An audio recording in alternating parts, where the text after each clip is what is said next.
ఎన్నికల commission enumeration ఫారాలు నింపడానికి పెంచిన 10 రోజుల గడువు చాలదని, అయినా ఈ సమయాన్ని బీఎల్ఓలు, ఓటర్లు సమర్థవంతంగా ఉపయోగించుకోవాలని వివిధ పౌర సంఘాల ప్రతినిధులు కోరారు. గుంటూరులోని జనచైతన్య వేదిక హాల్లో నిర్వహించిన మీడియా సమావేశంలో మేల్కో ఆంధ్రప్రదేశ్ కో కన్వీనర్ రమేష్ పట్నాయక్, జనచైతన్య వేదిక అధ్యక్షులు వల్లంరెడ్డి లక్ష్మణ్ రెడ్డి, జన విజ్ఞాన వేదిక రాష్ట్ర అధ్యక్షులు మాజీ ఎమ్మెల్సీ కెఎస్ లక్ష్మణ్ రావు తదితరులు పాల్గొన్నారు. అనంతరం వారు మాట్లాడుతూ పోలింగ్ కేంద్రాల హేతుబద్ధీకరణ, ఓటర్ల తుది జాబితా విడుదలైన తరువాత చేయవచ్చని, పోలింగ్ బూత్లు ఇప్పుడు మారిస్తే ఓటర్లు తమ ఓటు ఉందో లేదో వెతుక్కోవడం కష్టమని చెప్పారు.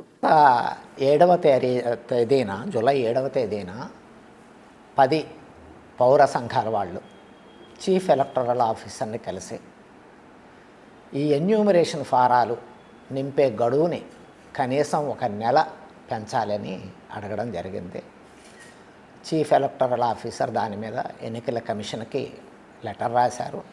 ఇతర రాజకీయ పార్టీలు, కొద్దిమంది కలెక్టర్లు కూడా గడువు అడిగినట్టు తెలుస్తుంది. అయితే కనీసం 1 నెల రోజులు గడువు అడిగితే 10 రోజులు మాత్రమే గడువు పెంచారు. పని అయితే చాలా ఎక్కువగా ఉంది.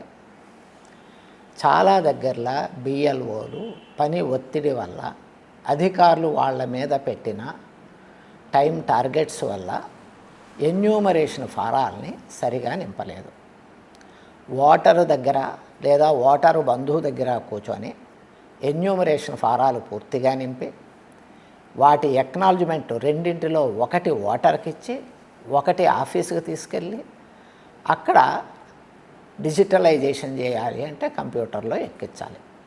కానీ అత్యధిక ప్రాంతాల్లో ఎన్యూమరేషన్ ఫారాలు అయితే పంచారు, కానీ వాటి మీద ఓటర్ సంతకం మాత్రము తీసుకొని, కొన్ని దగ్గరలో ఆధార్ యొక్క జిరాక్స్ కూడా తీసుకొని, మేము ఆఫీసుకి వెళ్తాము, అక్కడే నింపుతాము, మీకేమీ పర్వాలేదు అని చెప్పారు. ఎక్నాలజ్మెంట్ కూడా ఇవ్వలేదు. ఫలితంగా ఇప్పుడు వాళ్ళు డిజిటలైజేషన్లో చాలా పొరపాట్లు చేసి ఉంటారు. ఎందుకంటే ఓటర్ వివరాలు అయితే ఆధార్ కార్డు మీద ఉంటాయి, కానీ తన తల్లి లేదా తండ్రి యొక్క 2002 నాటి ఓటు వివరాలు కూడా ఎన్యూమరేషన్ ఫారాల్లో నింపాలి. అనేక సందర్భాల్లో 1987 తర్వాత పుట్టిన వాళ్ళంతా తమ తల్లి లేదా తండ్రి యొక్క వివరాలు నింపాలి. కానీ ఆ తల్లి తండ్రి వివరాలు బిఎల్ఓకి తెలియదు. ఓటర్ దగ్గర కూర్చొని మాత్రమే వాటిని సంపాదించాల్సి ఉంటుంది. ఆ విధంగా ఎన్యూమరేషన్ ఫారాలు పూర్తి చెయ్యకుండానే డిజిటలైజేషన్ జరిగింది. దీని ఫలితంగా అనేక ఓట్లు రిజెక్ట్ అయ్యే అవకాశం ఉంది. కాబట్టి మేము చీఫ్ ఎలక్టరల్ ఆఫీసర్ గారికి ఈ సందర్భంగా కూడా విజ్ఞప్తి చేస్తున్నాం. ఏమంటే 10 రోజులు చాలదు, కానీ ఈ 10 రోజుల్లో కనీసం ఈ ఎన్యూమరేషన్ ఫారాల్ని పూర్తిగా నింపాలి, వాటిని సరిగ్గా డిజిటలైజేషన్ చేయాలి. అప్పుడు మాత్రమే మీరు ఒక ముసాయిదా ఎన్నికల జాబితాని విడుదల చేయడానికి అవకాశం ఉంటుంది. అంతేగాని ఈ విధంగా గందరగోళ పరిస్థితుల్లో మీరు ముసాయిదాని విడుదల చేస్తే అనేక మంది పేర్లు లేకుండా పోయే ప్రమాదం ఉంది అని చెప్పడం జరిగింది. అట్లానే ఇంత చిన్న రాష్ట్రంలో, అంటే 4,16,00,000 ఓట్లు మాత్రమే ఉన్న ఈ రాష్ట్రంలో 40 లక్షలు, సుమారు 10% మందికి ఓటుని ఇప్పుడు తొలగించడం జరిగింది.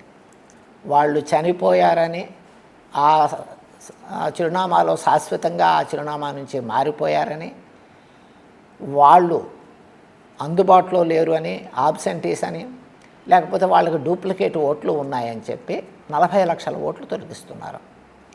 కానీ దీన్ని రూఢీ చేసుకోవడం ఎట్లా? గ్రామ సభలు పెట్టాలి, వార్డు సభలు పెట్టాలి, అక్కడ మాత్రమే రూఢీ చేసుకోవాల్సి ఉంటుంది. ఇప్పుడు ముసాయిదాలో తొలగిస్తారు, ఆ తర్వాత నెల రోజుల్లోనన్నా రూఢీ చేసుకుంటారా అంటే ఇంతవరకు అటువంటి కార్యక్రమాన్ని ప్రకటించలేదు. ముసాయిదాకు ముందు కానీ ముసాయిదాకు తర్వాత కానీ వాళ్ళని రూఢీ చేసుకోవడానికి అధికారులు గ్రామ సభలకు వెళ్ళడానికి బదులు ఓటు పోయిన వాళ్ళు అధికారుల దగ్గరికి రావాలి అనే పద్ధతిలో ఎన్నికల కమిషన్ షెడ్యూల్ విడుదల చేసింది. మీరు మీ క్లెయిమ్స్ తీసుకొని ఈఆర్ఓ దగ్గరికి రండి. ఎలక్టరల్ రిజిస్ట్రేషన్ ఆఫీసర్ అసెంబ్లీకి ఒక ఆయన ఉంటాడు, ఆయన దగ్గరికి వెళ్ళాలి. ఇది సాధ్యమయ్యే పని కాదు. కాబట్టి ఎవరి పేర్లు తొలగిస్తున్నారో మీరు గ్రామ సభలు పెట్టండి, వార్డు సభలు పెట్టండి, అక్కడ క్లెయిమ్స్ని సెటిల్ చేయండి. దానికి తగినంత సమయాన్ని రేపు పొద్దున్న క్లెయిమ్స్ అండ్ అబ్జెక్షన్ పీరియడ్లో కూడా తగినంత సమయాన్ని ఇవ్వండి అని విజ్ఞప్తి చేస్తున్నాం. మూడవది, ఇప్పుడు కొత్తగా సాధించిన వివరాలు ఏవైతే ఉంటాయో ఈ 10 రోజుల పాటు వాటిని ఎన్యూమరేషన్ ఫారాల్లో అంటే డిజిటలైజ్ చేయడానికి, ఇంతవరకు అవి లాక్ చేసి ఉంటే ఓపెన్ చేసి వాటిని తిరిగి డెవలప్ చేయడానికి బిఎల్ఓలకి అవకాశం ఇవ్వాలి. అంతేకాకుండా 10 రోజుల్లో పని పూర్తి చేయడానికి కావాల్సిన సదుపాయాలు కూడా వాళ్ళకి కల్పించాలి. వాళ్ళకి ఇస్తున్న రెమ్యూనరేషన్ కూడా చాలా నామినల్గా 6,000 మాత్రమే చెప్పారు. ఇది కూడా మార్చాలి. మరొక ముఖ్యమైన విషయం ఏమిటి అంటే పోలింగ్ కేంద్రాల హేతుబద్ధీకరణ అని చెప్తున్నారు. అందులో అభ్యంతరం ఏమీ లేదు. కొన్ని దగ్గర 1800 ఓట్ల వరకు ఉన్నాయి. 1000-1200 ఓట్ల కంటే ఎక్కువ లేకుండా పోలింగ్ కేంద్రాల హేతుబద్ధీకరణ చేయొచ్చు. కానీ దాని కొరకు ఈ ముసాయిదా పూర్తి అయిపోయి ఫైనల్ లిస్టు అయిపోయిన తర్వాత, ప్రకటించిన తర్వాత పోలింగ్ బూత్ల హేతుబద్ధీకరణ చేసుకోవచ్చు. అప్పుడు అందరికీ ఇన్ఫామ్ చేయొచ్చు మీ ఓటు మారిందని. కానీ ముందే పోలింగ్ బూత్లో నా ఓటు బూత్ నెంబర్ 5లో ఉంది, బూత్ నెంబర్ 6కి వెళ్ళిపోతుంది. నా ఓటు పోయిందా ఇంకో దగ్గరికి వెళ్ళిందా నేను తెలుసుకునే అవకాశం ఉండదు. కాబట్టి వెతుక్కోవడం కష్టం. కాబట్టి బూతుల హేతుబద్ధీకరణ అనేది ఫైనల్ లిస్టు ప్రింట్ అయిన తర్వాత ఆ కార్యాచరణని వేరుగా చేపట్టాలని విజ్ఞప్తి చేస్తున్నాం. మరొక విషయం, జూలై 1వ తారీఖు 18 ఏళ్ళు నిండిన వాళ్ళు తమ ఓటుని ఇప్పుడే నమోదు చేసుకోవాలి. అక్టోబర్ 3 లోపుని తర్వాత ఫైనల్ లిస్టులో ఇంకొకసారి అప్లై చేయడానికి వాళ్ళకు ఉండదు అన్న పద్ధతుల్లో ఫైనల్ లిస్టు గురించి మాట్లాడుతున్నారు. ఎన్నికల జాబితాకి ఫైనల్ లిస్టు అనేది ఎన్నికలకు ముందే ఉంటుంది కానీ అప్పటికీ ఉండదు. కానీ ఈ ఎస్ఐఆర్లో ఫైనల్ లిస్ట్ అన్నమాట వాడుతున్నారు. మరి జూలై 1కి 18 ఏళ్ళు నిండిన వాళ్ళంతా ఇప్పుడే దరఖాస్తు చేసుకోవడం అవుతుందా? కాబట్టి ఇప్పుడు ఎవరెవరైతే దరఖాస్తు చేసుకోలేదో, అట్లానే ఎవరైతే మీరు చనిపోయారని చెప్తున్నారు వాళ్ళు సుప్రీంకోర్టులో తిరిగి ఎపేర్ అవుతున్నారు మేము బతికే ఉన్నామని. మీరు షిఫ్టెడ్ అంటున్నారు, మేము ఈ ఇంట్లోనే ఉన్నామని వాళ్ళు రుజువులు చూపిస్తున్నారు. మీరు ఆబ్సెంటీస్ అంటున్నారు, బిఎల్ఓ వచ్చినప్పుడు మేము లేము అంత మాత్రమే అని వాళ్ళు చెప్తున్నారు. కాబట్టి వీటన్నిటినీ తిరిగి సరిచేసుకోవడానికి ఈ ప్రాసెస్ తర్వాత కూడా అవకాశం ఉండాలి. దీని గురించి ఎన్నికల కమిషను తిరిగి తన నిర్ణయాలని రివ్యూ చేసుకోవాల్సిన ఆవశ్యకత ఉందని, ఇప్పుడు వచ్చిన ఈ 10 రోజుల్ని బిఎల్ఓలు, ఓటర్లు, ప్రధానంగా అధికారులు సహకరిస్తూ దీన్ని విజయవంతంగా ప్రయోజనకరంగా చేయాలని ఈ సందర్భంగా మేము కోరుతున్నాం.